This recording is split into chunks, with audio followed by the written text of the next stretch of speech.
विवेक भैयाचं वय कमी आहे, मात्र एवढ्या कमी वयात कोणालाही शक्य होत नाही अशी कामे त्यांनी केली आहेत. जी बुद्धी कोणालाही सुचली नाही ती त्यांना सुचली. देशाचे गृहमंत्री येथे येऊन आशीर्वाद देऊन गेलेत. मुख्यमंत्री विवेक भैयांच्या पाठीशी भक्कमपणे उभे राहणार आहेत आणि मीही तुझ्या पाठीशी आहे. तुला सहकार्य करणं एवढं माझ्याकडे वजन आहे. कुणी आडवं तिडवं आलं तर मी विवेक भैयांच्या पाठीशी आहे अशी ग्वाही विधान परिषद सभापती राम शिंदे यांनी दिली आहे. कोपरगाव नगर परिषदेसाठी निवडून आलेल्या भाजप आणि मित्र पक्षांच्या नवनिर्वाचित नगराध्यक्ष व नगरसेवकांचा पदग्रहण तसेच सेवा शपथ सोहळा नामदार राम शिंदे यांच्या अध्यक्षतेखाली संजीवनी उद्योग समूहाचे अध्यक्ष बिपिन कोल्हे, माजी आमदार स्नेहलता कोल्हे, युवा नेते विवेक कोल्हे, संजीवनी बचत गटाच्या अध्यक्षा रेणुका कोल्हे यांच्या प्रमुख उपस्थितीमध्ये संपन्न झाला. स्वातंत्र्यानंतरच्या काळात कोपरगाव नगर परिषदेवर पहिल्यांदाच भारतीय जनता पक्षाच्या तिकिटावर नगराध्यक्ष निवडून आला असल्यामुळे राज्यामध्ये एकमेव ठिकाणी अशा प्रकारे शपथविधी संपन्न झालाय. थेट विधान परिषद सभापती राम शिंदे यांनी नगराध्यक्ष पराग संधान व नगरसेवकांना शपथ दिली. तत्पूर्वी नवनिर्वाचित नगराध्यक्ष व नगरसेवकांनी कोपरगाव नगर परिषद कार्यालय येथे पदभार स्वीकारला. त्यानंतर या कार्यक्रमात शपथविधी संपन्न झाला. या मंचावर नवनिर्वाचित नगराध्यक्ष व नगरसेवकांसह विविध मान्यवर, भारतीय जनता पक्षाचे पदाधिकारी, कार्यकर्ते व समोर हजारोंचा जनसमुदाय हजर होता. या प्रसंगी प्राध्यापक राम शिंदे, माजी आमदार स्नेहलता कोल्हे व युवा नेते विवेक कोल्हे यांनी आपल्या प्रतिक्रिया व्यक्त केल्या. एसनान मीडियासाठी प्रतिनिधी युसुफ रंगडेज, कोपरगाव. ईश्वर साक्ष ठेवून शपथ घेतो की मी भारताच्या संविधानाबद्दल खरी निष्ठा व श्रद्धा ठेवी. महाराष्ट्र नगर परिषद, नगर पंचायत व औद्योगिक नगरी अधिनियम 1965 तसेच त्या अंतर्गत करण्यात आलेल्या नियम, उपविधी व आदेशांचे पालन करत नगराध्यक्ष पदाची कर्तव्य कायद्यानुसार प्रामाणिकपणे, निपक्षपातीपणाने व निष्ठेने पार पाडेन आणि माझ्या पदाचा थेट किंवा अप्रत्यक्षपणे कोणताही गैरवापर करणार नाही. जय हिंद. जनतेची सेवा करण्याचा या शपथ ग्रहणाच्या माध्यमातून खऱ्या अर्थाने आपल्याला पाहायला मिळतंय. आता सगळं डिजिटल युग आहे. बसल्या जागेवर घरात बसल्यानंतर आपल्याला मोबाईलद्वारे काही मागवता येतं. आपल्या टीव्हीचा रिचार्ज जरी संपला असला तरी 1 मिनिटात टीव्ही सुरू होते आणि जे आवश्यक आहे ते मागवता येतं. पण नगरपालिकेला मोबाईलद्वारे काम सांगता येत नाही. ते देखील ऍप चालू करायचं काम विवेक भैयांनी केलं की आपल्या घरी बसून नगराध्यक्षाला सांगायचं की आमच्या वार्डामध्ये, प्रभागामध्ये पाणी आलं नाही, तिकडे बघा. सकाळी कचरा उचलला नाही, तिकडे बघा. हे देखील आपल्याला घरात बसून सांगता येईल. आणि म्हणून ते सांगण्याचं एवढंच काम आहे की ताईच्या आणि दादांच्या मार्गदर्शनाखाली अतिशय युवक नेता म्हणून त्याच्या नेतृत्वामध्ये ही नगरपालिका निवडून दिल्यानंतर दूरदृष्टिकोन असलेला हा युवक नेता खऱ्या अर्थानं त्याच्या कामाची चुलूक दाखवत आहे. आणि ही कामाची चुलूक दाखवत असताना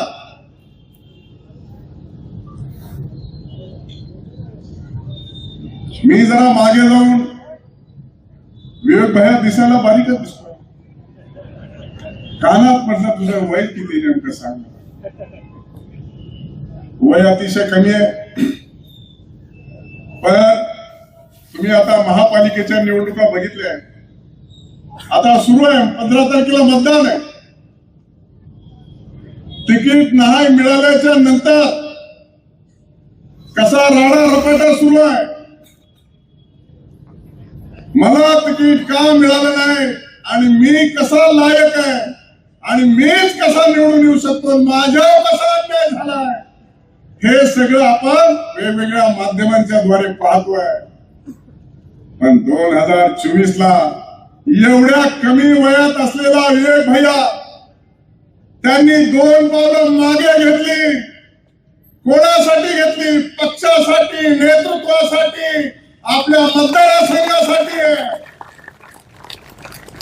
2 पावलं मागे घेत हे सामाजिक आणि राजकीय जीवनाला सुरुवात केलेला हा युवा नेता आहे.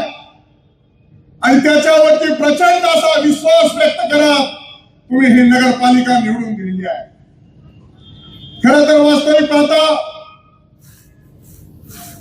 त्या निवडणुकीमध्ये विधानसभेच्या माघारी घेत नेतृत्वाचा शब्द ऐकला, नेतृत्वाचा मान ठेवला अलीकडच्या कालखंडामध्ये पक्ष पाहिजे तेवढे उपलब्ध आहे.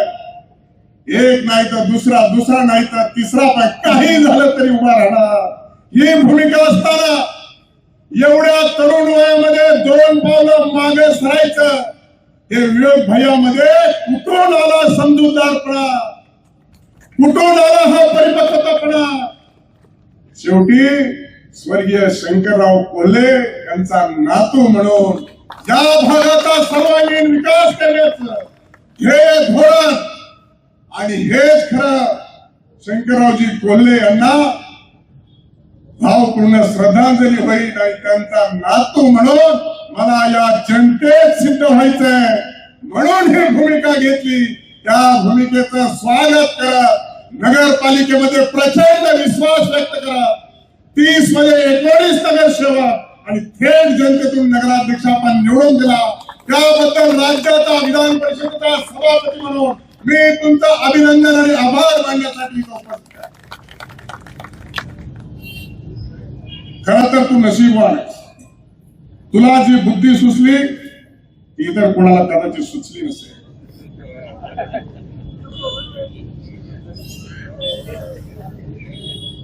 मैदानात आल्याच्या नंतर कुणीही एक पडतो एक निवडून येतो, पण तुला थेट देशाचे कणखर गृहमंत्री या शहरामध्ये येऊन तुला आशीर्वाद देऊन गेले. राज्याचे लाडके मुख्यमंत्री देवेंद्रजी फडणवीस साहेब तुझ्या पाठीशी भक्कमपणे उभा राहण्याची भूमिका सांगून गेले. जनतेने प्रचंड विश्वास टाकलाय. हे एवढ्या कमी वयामध्ये कोणाला शक्य होत नाही. त्यामुळं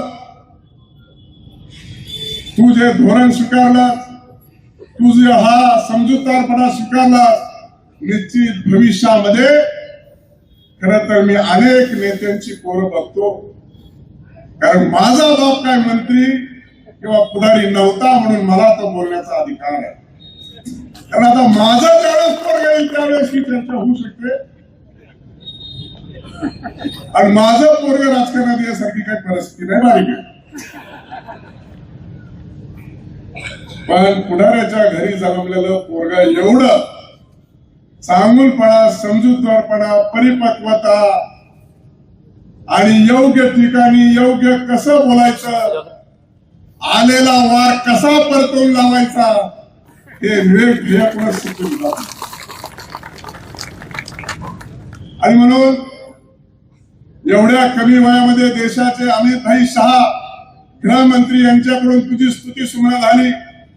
मला साहेब पालकमंत्री, खऱ्या अर्थाने पालकत्व किंवा पालकमंत्री कसं असावं याचा आदर्श आणि उत्तम उदाहरण म्हणजे आदरणीय प्राध्यापक राम शिंदे साहेब. कुठलाही दुजाभाव न करता आपल्या कार्यकर्त्यांना ताकद देऊन आपल्या तालुक्याला जास्तीत जास्त निधी देण्याचं काम साहेबांनी त्यांच्या कारकिर्दीमध्ये केलं. आणि राज्यात देखील आदरणीय देवेंद्रजी फडणवीस साहेब मुख्यमंत्री होते आणि म्हणून ऐश्वर्याताई साहेब या ठिकाणी बसलेल्या आहेत, त्या नगराध्यक्ष होत्या. अशी 4ही ठिकाणी आपली एक आधी त्या ठिकाणी सत्ता होती. ताईंनी 2 वर्षामध्ये नगरपालिकेची 1.5 महिना, आता लवकरात लवकर 1.5-2 महिन्यात ती इमारत देखील साहेब पूर्ण होतीये. त्या इमारतीचं काम आदरणीय ताईंच्या पुढाकाराने झालं. या शहरातील बस स्टँडचं काम त्या ठिकाणी ताईंच्या पुढाकाराने झालं. एकच पोलीस स्टेशन संबंध तालुक्याला होतं, 2 पोलीस स्टेशन करण्याचं काम आदरणीय ताईंच्या नेतृत्वाखाली झालं. फायर स्टेशन असेल, साहेबच त्यावेळेस गृहराज्यमंत्री होते आणि त्यांनी आपल्याला त्याची मंजुरी दिली. त्याचप्रमाणे लायब्ररीची इमारत असेल किंवा पंचायत समितीची इमारत असेल, अशा असंख्य वास्तू, या शहराच्या वैभवात भर टाकणाऱ्या वास्तू आदरणीय ताई साहेब पालकमंत्री आणि देवेंद्रजी मुख्यमंत्री असताना या ठिकाणी आपण या गावामध्ये करू शकलो. आणि अशाच पद्धतीची परिस्थिती खरं तर आज पुन्हा नव्याने तयार झालेली आहे. भारतीय जनता पार्टीचे नगराध्यक्ष निवडून आलेले आहे. फक्त निवडून नव्हे आले तर त्याबरोबर क्लिअर कट मेजॉरिटी सभागृहामध्ये आपल्याला मिळालेली आहे. साहेब जरी पालकमंत्री नसले तरी साहेब आमच्या कोपरगावकरांच्या वतीने विनंती आहे की तुम्ही आमच्या या नगरपालिकेची आणि या शहराची किंवा तालुक्याचं पालकत्व तुम्ही घ्यावं. कारण की कुठलं एक खातं तुमच्याकडे नसून सर्वच मंत्री तुमच्या ऐकण्यात असतात. कारण की सभापतींनी एकदा आवाज उठवला त्या सगळ्या मंत्र्यांना ऐकावं लागतं आणि अशा वेळेस न ऐकणारे मंत्री सुद्धा ऐकतात असं आम्ही स्वतः बघितलेलं आहे. ऐतिहासिक क्षण होता की कोपरगाव मध्ये प्रथमच भारतीय जनता पार्टीची नगराध्यक्ष व खाली मेजॉरिटी आलेली आहे. पक्षाने जी आम्हाला संधी दिली त्याबद्दल मी पक्षाचे व कोल्हे कुटुंबियाचे मी आभार मानतो आणि जनतेने जो आमच्यावर विश्वास दाखवला त्या जनतेचे मी विशेष आभार मानतो. कारण जनतेने विश्वास दाखवल्यामुळेच आज आम्ही आपल्या समोर उभा आहोत. आजचा हा पदग्रहण समारंभ हा सेवा शपथ सोहळा होता. तो पहिल्याच दिवशी मुख्य अधिकारी यांना मीटिंग मध्ये आम्ही पहिल्यांदा जे आम्ही 100 दिवसात 100 कामे जे लोकांना विश्वास दिला होता त्याच्यातले रुग्णवाहिका सुरू करणे, त्याचप्रमाणे शहरातील विकास कामांकरिता किंवा आपल्या कंप्लेंट्स करण्याकरता एक ऍप विकसित केलेलं आहे त्याचं लोकार्पण करून त्याचं कामकाज चालू करणे, नगरपालिकेतील नगराध्यक्ष व प्रत्येक प्रभागात सुकाणू समिती स्थापन करण्याची प्रक्रिया करणे, शहरातील समस्यांसाठी टोल फ्री नंबर चालू करणे, हे विषय आम्ही पहिल्या मीटिंग मध्ये पत्रिकेत घेत आहोत. त्याचप्रमाणे आम्ही जनतेला जो विश्वासनामा दिलेला आहे त्यातली सर्व कामे पूर्ण करणार आहोत. त्याकरता महाराष्ट्राचे लाडके मुख्यमंत्री आदरणीय फडणवीस साहेब असतील, बावनकुळे साहेब असतील, तसेच आपले सहकार्य लाभणार आहे. आपल्या सगळ्यांच्या सहकार्यातून आम्ही तो विश्वासनामा पूर्णत्वास नेणार आहोत.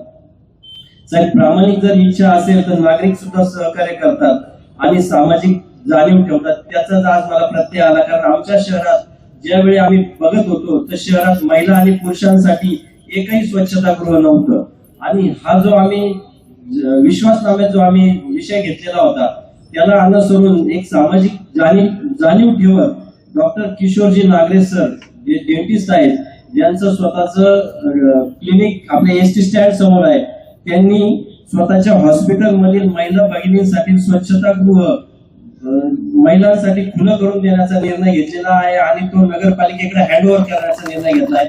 त्याबद्दलही मी त्यांचे आभार मानतो. असा जर आदर्श प्रत्येकाने घेतला तर आपलं शहर स्वच्छ व सुंदर होण्यास फार काही वेळ जाणार नाही. त्यामुळे आपल्या सगळ्यांचं योगदानही या शहराच्या विकासामध्ये आम्हाला लागणार आहे. हे सर्व सहकार्यांना घेऊन शहराचा कायम पालक करण्याकरता आदरणीय विवेक भैयांच्या मार्गदर्शनाखाली आम्ही काम करणार आहोत. आणि हा जो आम्हाला विजय मिळाला या विजयामध्ये शहरातील तर असतील त्याचप्रमाणे ग्रामीणच्याही सर्व पदाधिकारी आणि जनतेने जे मोलाचा सहभाग आणि आशीर्वाद दिला त्याबद्दल मी सर्वांचे आभार मानतो. आणि आपण सर्वजण उपस्थित राहिला त्याबद्दल मी सर्व नगरसेवकांच्या वतीने व वैयक्तिक मी नगराध्यक्ष या पदाच्या यांनी मी आपल्या सर्वांचे आभार मानतो. जय हिंद, जय महाराष्ट्र.